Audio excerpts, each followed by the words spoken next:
Emily rushed out of the house, her trembling hands clutching tightly at her thin coat. The cold wind howled across the fields, but nothing could stop her from running straight toward the barn. The thick darkness blanketed everything around her, with only the faint glow of the lantern hanging outside the barn casting light like a distant beacon, calling her closer.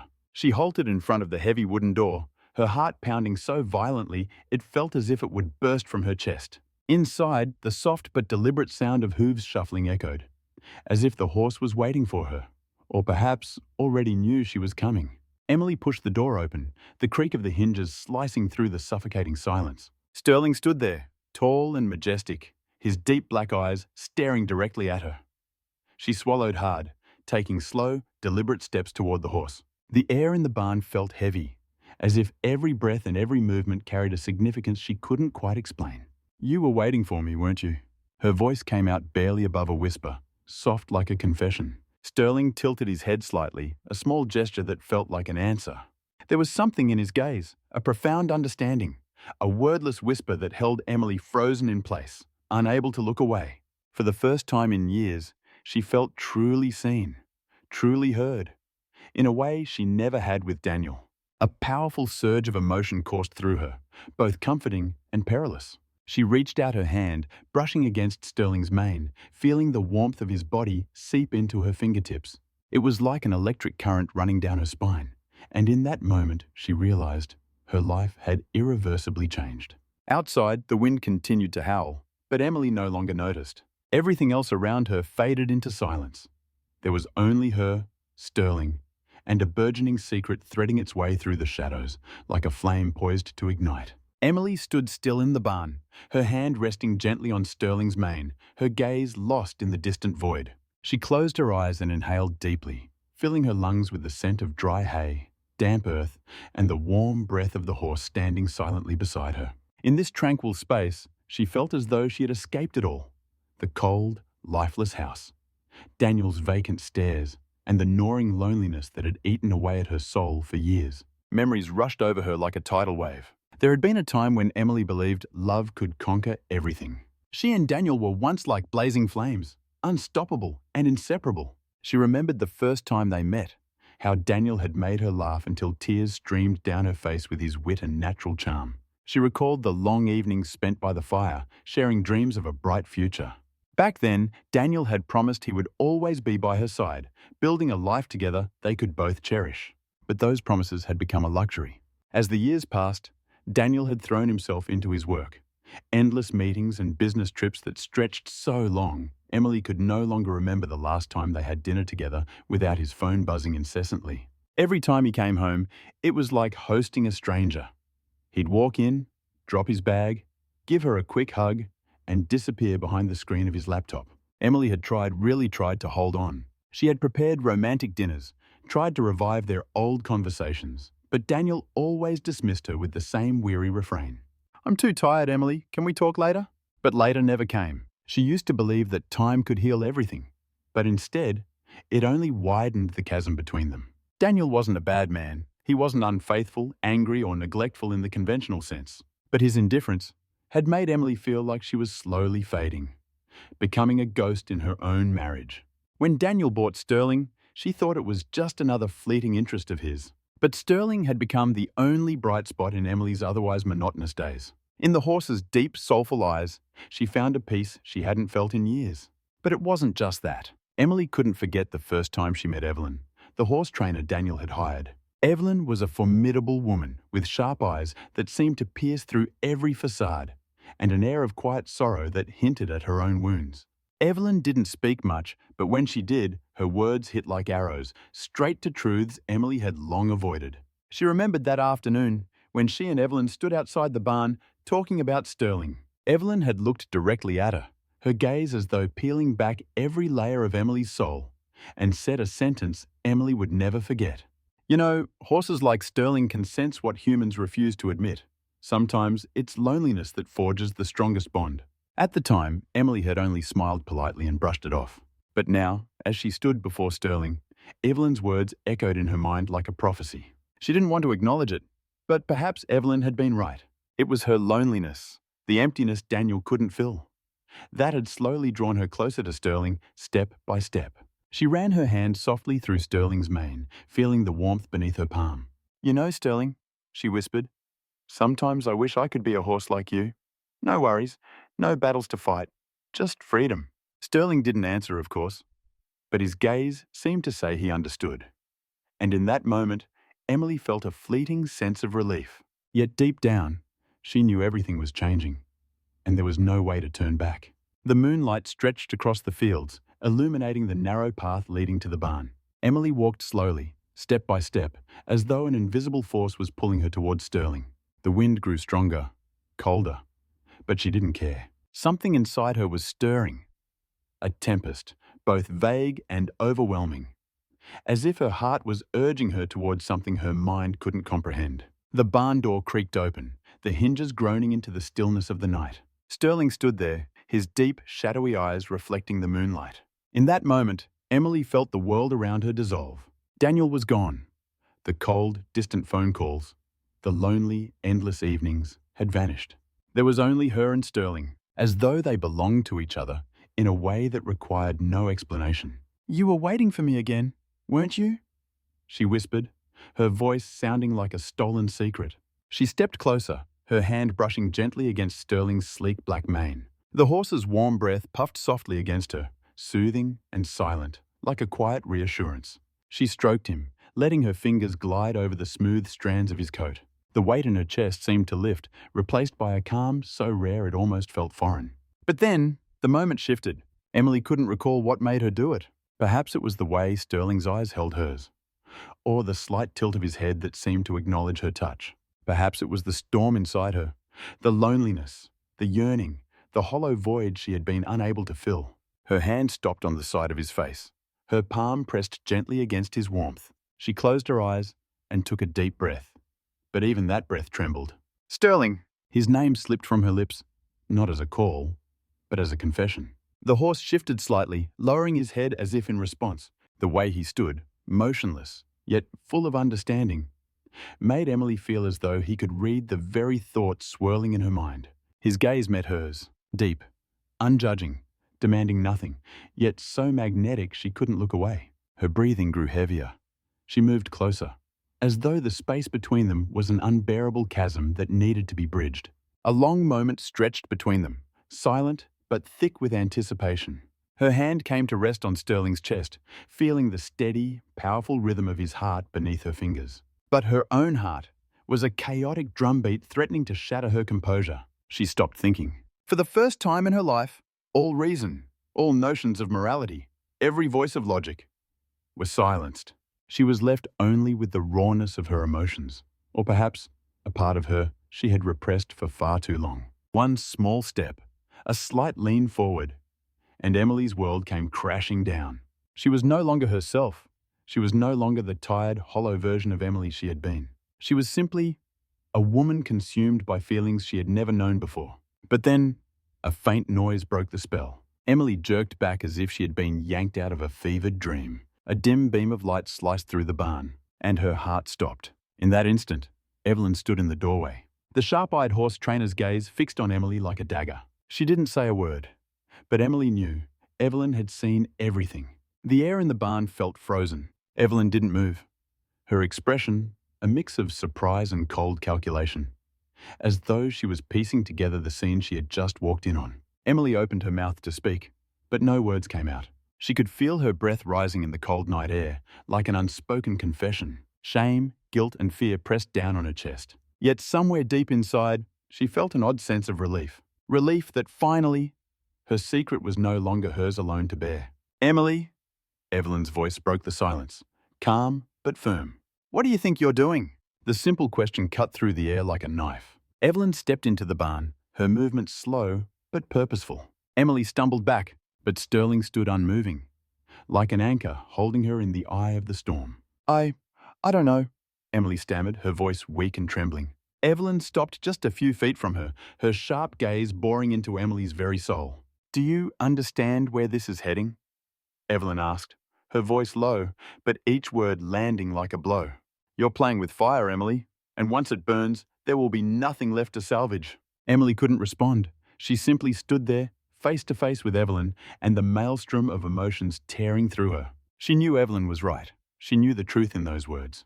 But even knowing that, she couldn't stop. Not now. Not when she had already crossed a line. She once thought she never would. Evelyn stood firmly before Emily, her gaze sharp as a blade. The suffocating tension in the barn thickened, pressing down on Emily until she felt like she couldn't breathe. She couldn't avoid Evelyn's eyes, couldn't deny what had just happened, and couldn't muster any excuse that might justify her actions. "Did you really think this would stay a secret, Emily?" Evelyn's voice was steady, yet brimming with restrained anger. "Did you think no one would notice the change in you? The difference in your eyes every time you walk out of this barn?" Emily took a step back, her hand clutching Sterling's mane as if it were the only thing keeping her from falling apart. But Sterling, the horse she had once believed understood her better than anyone, now stood silent. No movement, no sound, just a presence, watching everything from an unreachable distance. I didn't mean to," Emily croaked, her voice hoarse. She knew her words carried no weight. She couldn't deny what Evelyn had seen, but she also couldn't articulate what she felt. This overpowering emotion sweeping her away. Like a whirlwind, she couldn't resist. "Didn't mean to?" Evelyn let out a short, sharp laugh tinged with bitter irony. "Emily, this isn't something that just happened. This is a choice, and you know exactly what you're doing." Evelyn's words struck Emily like a blow to the chest. But instead of regret, she felt herself being pushed to the edge of a precipice. The storm inside her, shame, anger, and even a desperate longing, swelled, threatening to break free. "Why do you care?" Emily snapped, her voice louder than she intended, almost a shout. "This is my life. You have no idea what I've been through. You don't know how lonely I am." Evelyn's expression didn't waver. "You're right. I don't know everything," Evelyn replied, her tone quiet, but heavy with meaning. "But I do know this. You're destroying yourself. And not just yourself. Everyone around you." Emily felt exposed, stripped bare. She stood there, lost between Evelyn's cold, piercing gaze and the haunting silence of Sterling. Every justification, every excuse she had told herself now felt meaningless. She was just a woman, trapped, consumed by feelings she couldn't control.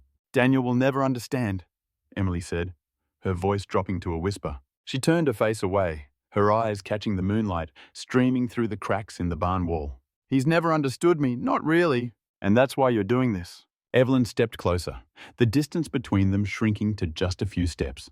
"Emily, I'm not here to judge you, but you need to understand. What you're doing won't bring you the freedom you think it will. It'll only make things worse." Emily wanted to argue, to yell that Evelyn didn't understand. But how could she deny the truth in Evelyn's words? How could she ignore the reality that she had crossed a line she could never uncross? A sudden noise broke through the tension, cutting through the silence like a blade. Emily froze, her head snapped toward the sound. The beam of a car's headlights swept across the field, slicing through the darkness like a razor. "Daniel!" Her heart seized, and she felt herself go cold, rooted in place. Evelyn glanced at Emily, her sharp gaze softening just slightly, a glimmer of strange sympathy flickering in her eyes. "You need to decide," Evelyn said, her voice quieter now, but no less resolute. "Right now, either face what you've done or sink deeper into this mess." Emily's breathing quickened. As Daniel's car drew closer, the headlights sweeping across the barn wall and illuminating her pale, stricken face. Emily had no idea what she would say or do. She only knew that every secret, every feeling she had buried, was now teetering on the brink of exposure. "Emily," Evelyn said one last time, her voice firm and unwavering. "This is your moment to choose, and only you can make that choice." Emily looked at Evelyn, then at Sterling, and finally back toward the approaching headlights. Her mind was a chaotic storm, but her heart pounded with a clarity that defied everything else, as if it were trying to guide her. In that moment, she realized she had nowhere left to run.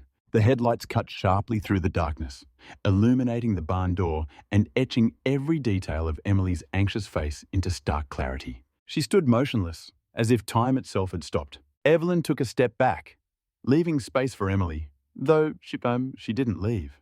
Evelyn's sharp eyes, usually cold and unyielding, now held a quiet, watchful patience, as though she were waiting for Emily to make her final decision. The car came to a stop just outside the barn. Daniel stepped out, his tall frame casting a long shadow under the harsh glow of the headlights.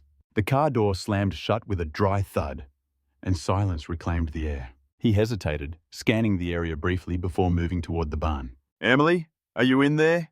Daniel called, his voice calm, just as it always was. But to Emily, it sounded like thunder crashing in the still night. She turned toward him, their eyes meeting. And in an instant, she realized he knew something. Maybe it wasn't clear. Maybe it was only an instinctive feeling. But he knew.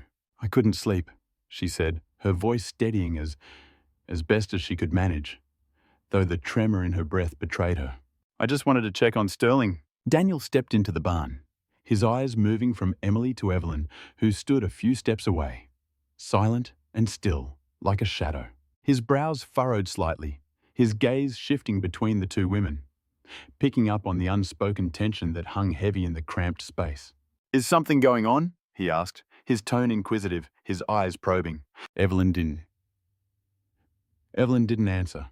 Emily knew she wouldn't. This was her moment, to face the truth, to take responsibility for everything she had tried so desperately to bury. All eyes were on her now, and she felt as though every path had narrowed into a single point. She could lie again, prolong the suffocating burden of secrets and guilt, or she could confront it all. The shame, the pain, the vulnerability she had been so afraid to face. Her gaze flickered to Evelyn, whose expression, though calm, carried an unyielding challenge. Then to Daniel, whose eyes, though filled with worry, carried a glimmer of doubt she couldn't ignore. She knew. She couldn't keep running. "Daniel," she began, her voice thick with emotion. I need to tell you something." Daniel froze, his eyes narrowed slightly in confusion. He didn't interrupt, didn't move, his gaze locked on hers. Evelyn turned her face slightly, stepping away as if to grant them privacy, though she didn't leave the barn. Emily took a deep breath. Every word she wanted to say tangled in her throat. She thought of the moments she had lost herself, the times she had looked into Sterling's eyes and found the solace Daniel had never been able to give her. She thought of the yearning, the shame, the desperation, and she knew, if she didn't speak now, those feelings would imprison her forever. "I felt so alone, Daniel," she said, her voice hoarse as tears began streaming down her cheeks. "I've felt it for so long, and I don't know how to escape it. Everything with you, everything between us, it feels like it's lost all meaning." Daniel didn't respond immediately. He stood there, his eyes searching hers, as though trying to extract the truth behind her words. "What are you saying, Emily?" His voice was low, and she could hear the weight in every syllable. "I've been looking for comfort in a place I shouldn't have," she continued, her voice catching in her throat.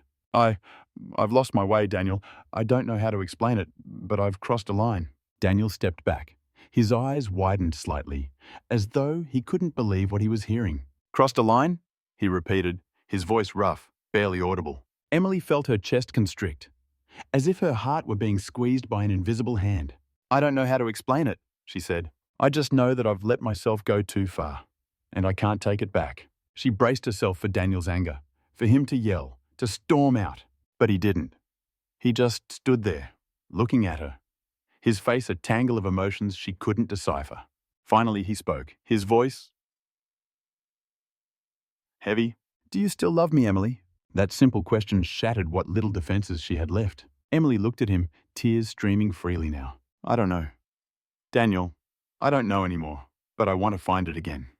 I was nervous. Karen, my wife of 11 years, had told me to meet her at the Tumbleweed Inn at 3 o'clock. I knew the bar would be pretty much empty at that hour, and whatever it was she had to tell me, it wouldn't have anything to do with partying. I didn't know how right I was. The tea was where she and I had met 13 years before. But this time, I had a bad feeling. I had suspected that she was cheating on me with a co-worker. I was afraid that this meeting would be where I got the news.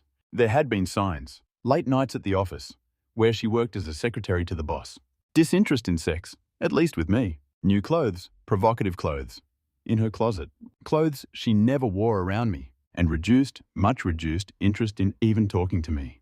We hardly spoke, even at meals, fewer and fewer of which she was ever even home for. During the past several months, it had mostly been me and the kids eating alone. She'd come in later, with some lame excuse and perhaps a dessert from the market.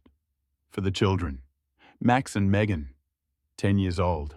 Her disregard for me was one thing, and it hurt. But her putting the kids on the back burner? That really pissed me off.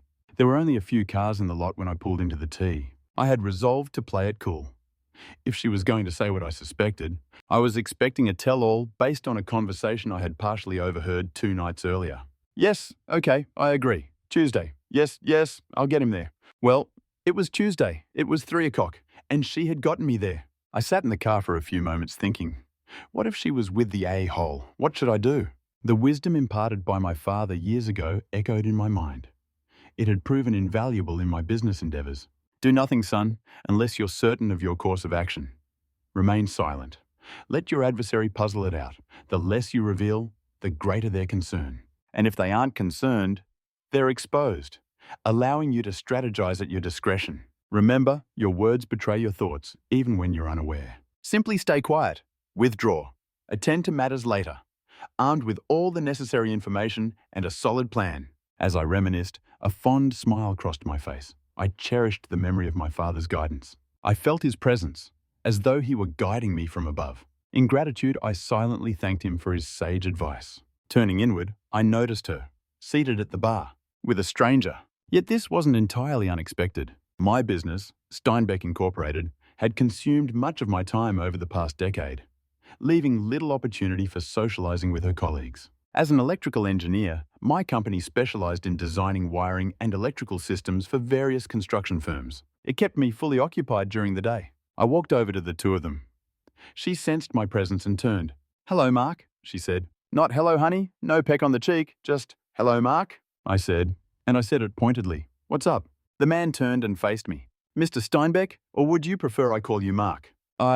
We brought you here today to let you know that your wife and I have been having sex together for some time. She's made it clear that she's tired of sneaking around and having to make excuses. So I convinced her to just simply tell you." As I said, I was halfway prepared for this, and the recorder in my jacket pocket gave me an edge. I hoped I was getting it all. I waited. I said nothing. After all, Dad was watching, and I didn't want him mad at me for being stupid.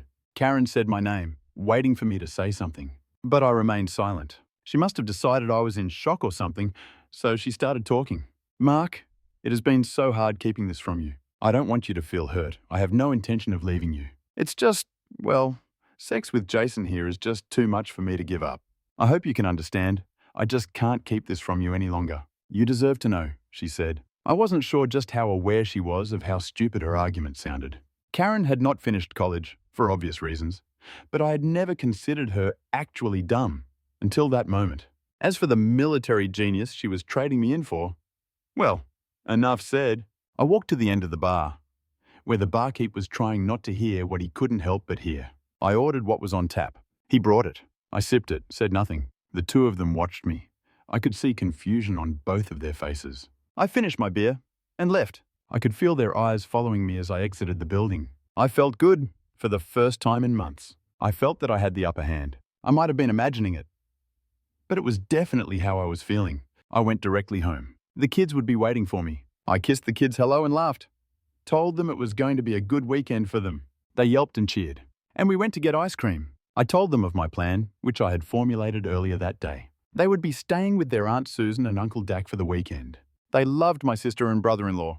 And they, Sue and her husband, an ex-army, Ranger, had been unable to conceive. So Max and Megan had become their favorite people in the whole wide world. I knew that Sue and Dak were going camping for the weekend, and now the kids were going with them. That would give me the chance I needed to handle the things that had to be handled. "Everything okay, Mark?" said Dak. The man had an uncanny knack for picking up on things. "Truthfully, no," I said. "I'm divorcing Karen. The kids don't know, so I figured." "I suspected," he said. That brought me up short. "What?" "I've noticed some things," he said. "So has Sue. Karen actually made a play for me last Christmas. I blew her off, and she made a joke about it, trying to cover herself. But she couldn't sell it, not to me. Sue made me not tell you, sorry." "I didn't know." "It's okay," I said. "I'm just grateful you guys are here to take care of the kids for a couple of days. I need time to get my ducks all lined up. Listen, Mark, if you need me for anything..." "Thanks, DC, I'll keep it in mind. But I think I can handle this. It'll be messy, but I have evidence. And this is not a no-fault state. So nailing them shouldn't be a problem. After I leave here, I'm heading over to Henry's to get things underway. Henry Morgan, my company's more than competent attorney. He was, by all accounts, at least 120 years old, but still sharp as a razor blade. He knew every judge and every worthwhile attorney in the state, let alone in the city. Karen couldn't have not realized what I was capable of doing if I found her cheating. I had to figure that she'd come forward with all this "I have a sex buddy" stuff in order to shortshank anything I might do if I were to discover them by accident. It was very faulty reasoning. But the more I considered it, the more it made the only possible sense. She was scared I would find out and sandbag her. Well, I was going to do just that. Yeah, Henry, that's about it. I had come to his home unannounced and surprised him. I had given him the recording and the name of the barkeep who had been a witness to the bizarre meeting with my wife and her sex buddy only hours earlier. Okay, he said, I will have them both served on Monday. Are you going home? Yes, I guess so. I don't want to tip her too soon. I'll be kicking her out as soon as you tell me they've been served. Okay, Malcolm will interview the witness and get him to sign an affidavit tomorrow, even though it's Sunday. Speed wins in this business. Hit them hard, hit them fast, and leave them bewildered and sucking dust, I always say, he grinned. I liked the way this man thought. And Mark, sorry about your marriage, and especially about Max and Megan.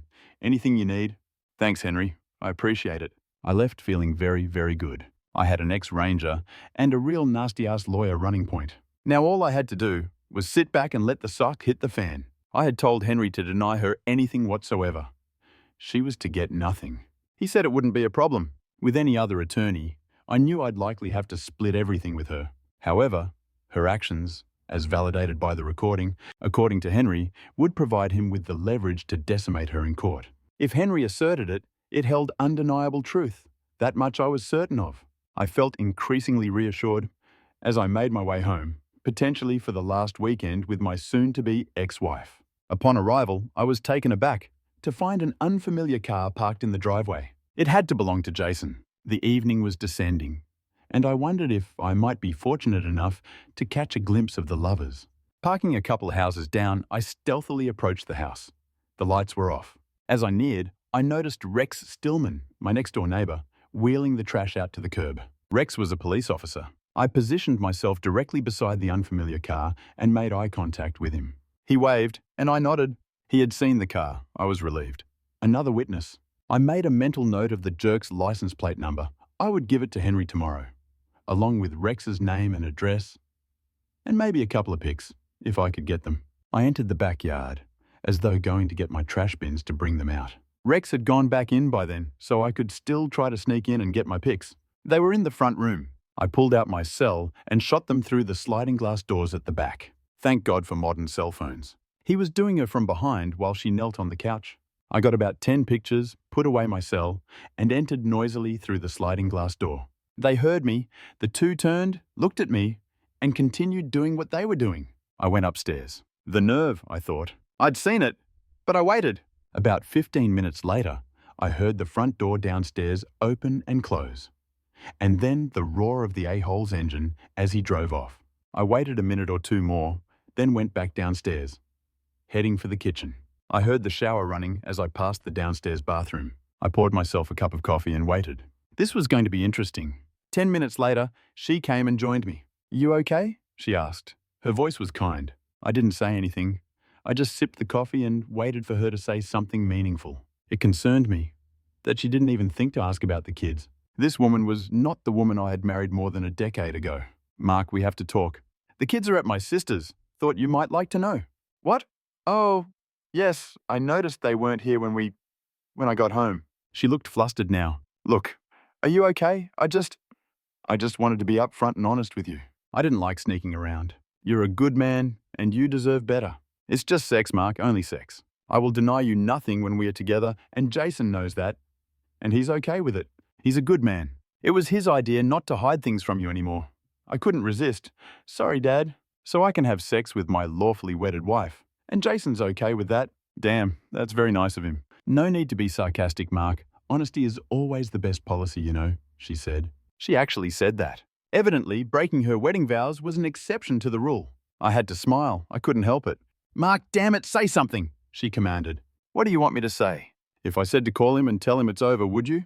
Well then, there's nothing to say. But yes, you were right. I deserve better. I was laughing inside, but my outward demeanor was calm, even reflective. You're not a cuck or whatever, she said. You're my husband, and a good daddy, and I love you. And save it, Karen. I'm going out. Don't wait up for me. I had to get out of there. I couldn't stand to be near her. She was dead to me. Monday, it would all be over, and she would, well, be history. I retraced my steps from earlier in the day. I was back at the Tumbleweed Inn. The same barkeep, Josh, was on duty. I belled up and took my place at the end of the bar. The place was crowded now, especially for a Tuesday night. I ordered a tap and asked the guy, "What gives?" indicating the crowd. "Ladies' night and the wolves are out." He nodded toward the far corner. The lighting was dim, but I saw him. Jason, making out with one of the ladies. So the cheater was cheating on the other cheater. Why was I not surprised? Or maybe he wasn't cheating. Maybe the other cheater knew he had other interests. I overheard that earlier today. "Man, if you need a witness," Josh said. "Thanks, maybe I will," I replied. "My wife pulled that on me too a few years ago," he said. "But I didn't have anybody to stand with me, so I got rimmed pretty bad in court. So that was something, I guess. It'd actually be good if half of what I make didn't go to alimony." We talked off and on for the next 4 hours straight. I made a mental note to talk to Henry. Maybe help Josh get some justice if he helped me nail Romeo and Juliet. Suckers' heads deserve to stick together. Jason never noticed me at the bar. I had managed to get some good shots of him and his little chickie. I would use them to show Karen, if she actually thought she was exclusive with him. But that would have to wait until after the big show on Monday. I got home around 4 o'clock in the morning. Josh, the barkeep, and I had a half dozen cups of joe after closing. He lived upstairs from the bar, so he had nowhere to go. And since he was living alone, I guess I was a good candidate for late-night conversation. I liked the guy. Plus, he was a damn good bartender. A major plus in my view. I was pissed at Karen, but I wanted to sleep in my bed, not the damn guest room. There's something about a man's own bed. It's sacred. She knew that about me. And that might be why she had sex in the front room, instead of upstairs. I slid in beside her. She was awake. I felt her hand reach for me. I jerked it off me and just rolled over and slept. She evidently did the same. The light streaming in through the cracks between the window curtains woke me. It was almost 8 o'clock. I could smell bacon frying in the kitchen. I got up, showered, dressed, and went downstairs. She was in a good mood. I guess she thought everything was all right. Or at least that our marriage wasn't terminal. "Hi, sleepyhead." "Morning," I said. "Smells good." Well, it did. I was hungry. It might be the last day of our married life, but I didn't have to be all mopey about it. The Cecil would hit the fan tomorrow. But today was going to be a good day. I just knew it. "I'll be here all day today for you," she said. She said it like it was a special favor to me since I was being so reasonable. "Oh yes, and if you're good, you might get really lucky." She was actually giggling. I didn't know whether to laugh or be sick to my stomach. How could this cheating witch of a wife actually think that I would consciously accept what she was selling? I just giggled back at her. "I have to take my car into the shop later this morning. Have to have new brakes put on." "Oh, I thought we might, maybe later." I had to figure a way to avoid her, and it wasn't going to be easy. I really didn't want to stick my wick in her, but I supposed I could endure it if I absolutely had to keep her off balance. Just before leaving to get the brake job, which, incidentally, had not been a lie, I hid my little voice-activated recorder near the kitchen phone. I figured, if she called him, that would be the phone she'd use. I was right. God, how I love the intrigue. 3 hours later, I was back. I retrieved the recorder while she was taking out the trash and went straight into my office to hear what it might have picked up. It was hurtful. When I heard her say she loved him. Mighty hurtful, especially because I knew he didn't give a damn about her. I couldn't wait to show her the dated pics I got of him and his little chickie the night before. That would put a crimp in her style. "Hi, it's me. Yes, he's gone out to do something on the car, I don't know. Jason, he might not want to. Yes, I will try. He loves me, so maybe but okay, I understand. I just don't want to lose him. I don't know, maybe we went too far. Shoving it in his face like that, I know, but okay, I love you too." I sat there in my office, in a state of wonder. I had married a fool. It was embarrassing. I wasn't even sure now if I should go through with the divorce. How could anyone that stupid be held responsible for her actions? No, the hurt was too deep. The in-your-face audacity of the pair made any kind of reconciliation impossible. And then there were the children. She clearly didn't give a damn about them. Unforgivable. I was up and out of the house before she even awoke the next morning. It was Monday, and soon it would be the living end for her and her lover. First stop was my office, to let my secretary Eleth know I'd be out for the rest of the day. Being the boss had its perks. Then, straight to Henry's office. He had news. Malcolm, his part-time PI, had dug up some dirt on Romeo. He was married, had 6 kids, believe it or not, and his wife had the money and the family and the house. She was a fraud 10 years his senior, and apparently had no clue about his philandering. I instructed Henry to take him down, big time. I also gave him my latest recording and the cell pics. He smiled at that. I mentioned I might have a special job for him and Malcolm once the dust settled. I knew Sue and Dak would get the kids off to school, but it was having to talk to them later in the day. That scared me. Still, it had to be done. Henry had arranged for the 2 lovers to be served at work. There was a restraining order against her coming back to the house, and against him too. The papers were to be delivered just before lunchtime. I asked Henry to make sure it was done as loud and with as much fanfare as possible. I wanted the 2 of them to hurt. Also, I had asked that he make any and all evidence available to Jason's wife. What she did with it would be up to her. God, how I wanted to be there when my wife was served. And then I thought, why not? I was in the hall when the server arrived. I didn't know him, and he didn't know me, so he walked right past to the office where my wife worked. The boss's office. "Excuse me, are you Mrs. Karen Steinbeck?" "Yes, I am," she replied, smiling. I observed from the doorway, unnoticed, as she conversed with the server. He handed her a manila envelope. "You're served," he informed her. Her expression darkened as she examined the contents. She paled, tears welling up and streaming down her cheeks.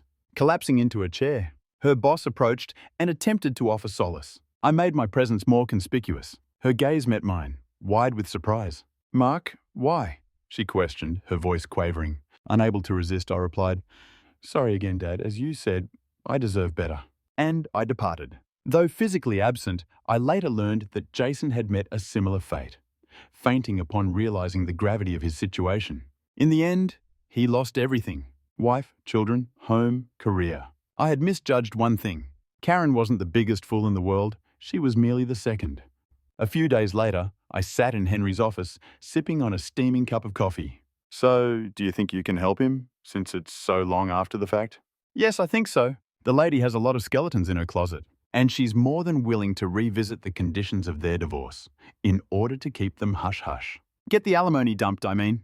If you can, Mark. Mark, don't you know by now that I can do anything?" He laughed. "I stand corrected," I said, laughing with him. Late that day, I sat at the bar in the Tumbleweed talking with my new friend.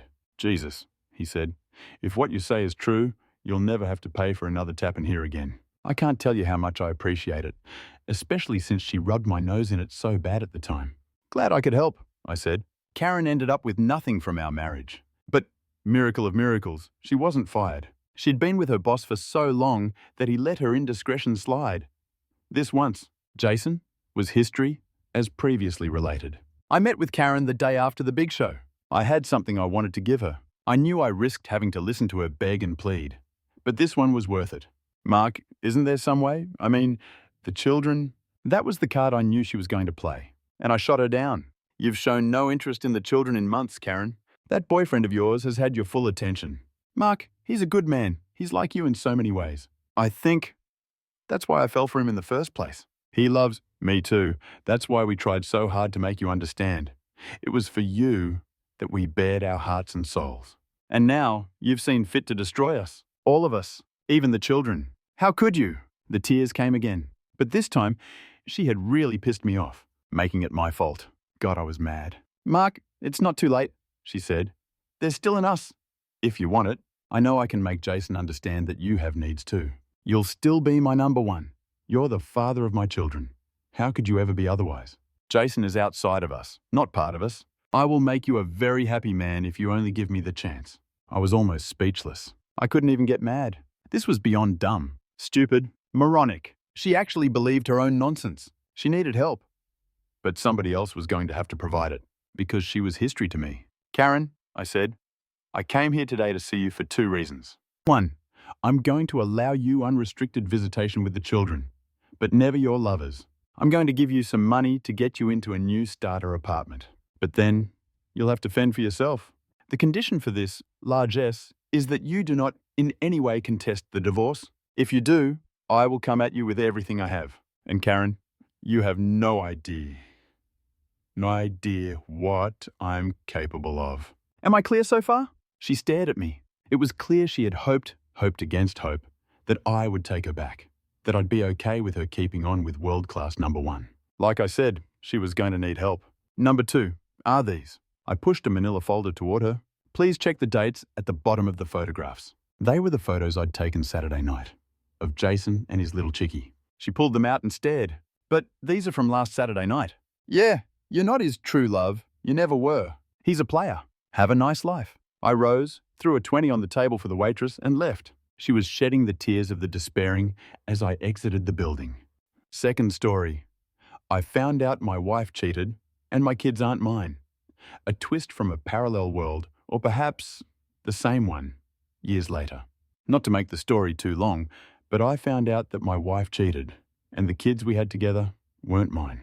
It all started when I was getting ready to head home from work. My friend Trevor handed me a paternity test kit as a Christmas gift. I was stunned. I had to put on a smile so I didn't look like a total dick. I asked him what was up.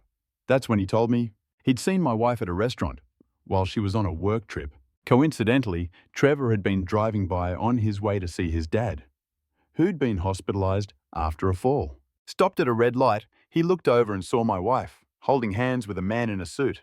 Her boss, most likely. He said she was being flirtatious, overly touchy. At first, I brushed it off. No way, not her. But Trevor's serious tone planted a seed of doubt. I didn't want to believe it, but just to disprove him, I had the kids tested. Just to shut the thought down. Weeks later, the results came in.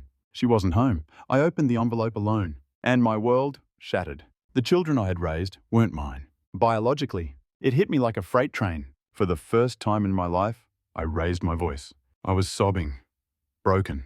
She came rushing in, alarmed by my screams. She saw the letter, and then the tears on my face. Her expression, pale, ghost white, frozen. She tried to speak. The kids, Mark, I can explain. It was a mistake. I wasn't moved, not one bit. Then I saw her phone, still open. I grabbed it, ran into the bathroom, locked the door. She pounded on the door, sobbing, begging. I opened the phone. 47 messages. Texts, photos, filth, sexting, jokes about me, trash talk about his wife. And worst of all, a message that said, I'll pass the kids off as his. He'll never know. I nearly exploded, but I kept it together. I took photos, saved everything. When I came out, I held up the phone. You lied. You broke everything. I'm leaving. And I'm telling his wife. Unless you do it first. She scrambled for words, pulled my arm. We can work it out, Mark, please. I looked her dead in the eyes. Then tell her. Tell his wife the truth. She hesitated, murmuring, I can't do this to him. Her eyes met mine, registering the full weight of my simmering rage. And without pausing to think, I snapped. I struck her, hard. The sound was sickening. She fell, sprawled on the ground. And in that instant, I knew. It was over. No more second chances, no more I love you anyway, no more lies, no more bargaining. With little more than the keys in my hand, I left. Driven by something I hadn't felt in a long time. Resolve. I reached out to her boss's wife, via Facebook. Sent her everything. All the screenshots, the photos, the messages. Now, I wait for her reply. Meanwhile, my phone won't stop buzzing. Message after message. From the woman I thought I'd spend the rest of my life with. Apologies, excuses, ramblings. I didn't mean to. I still love you. I made a mistake. But none of it mattered. I couldn't breathe around her anymore. Couldn't even think straight. I nearly crashed my car today. Swerved just in time to avoid a truck because my mind was somewhere else. Now I'm holed up in a hotel, trying to keep it together. And I'm sorry if my words come out scrambled. Because my soul is scattered. My heart's bleeding out. And everything I believed in feels like it was built on sand. I don't tolerate cheating. Can't. My father cheated on my mum, and she raised me alone. I watched her suffer through lies, loneliness, betrayal. And I swore I would never be that man, and I would never let someone do that to me. But here I am, alone, disoriented, trying to breathe through the shards of something that used to be called a marriage. I don't know what to do next. I loved her, and she burned that love to the ground. So I ask, to anyone who's been here, how do you heal? When the person who hurt you was your whole world. Because right now, I'm just trying to survive one breath at a time. Outro voiceover, soft, reflective tone. Thanks for joining us on this chapter of Relation Tales. If you were moved by this story, hit that subscribe button and ring the notification bell. Don't miss out on the next emotional roller coaster of love, betrayal, and redemption. Your support means the world, and we can't wait to share more compelling, raw, and unforgettable stories with you. Until next time, remember, every relationship has a story worth telling. See you soon.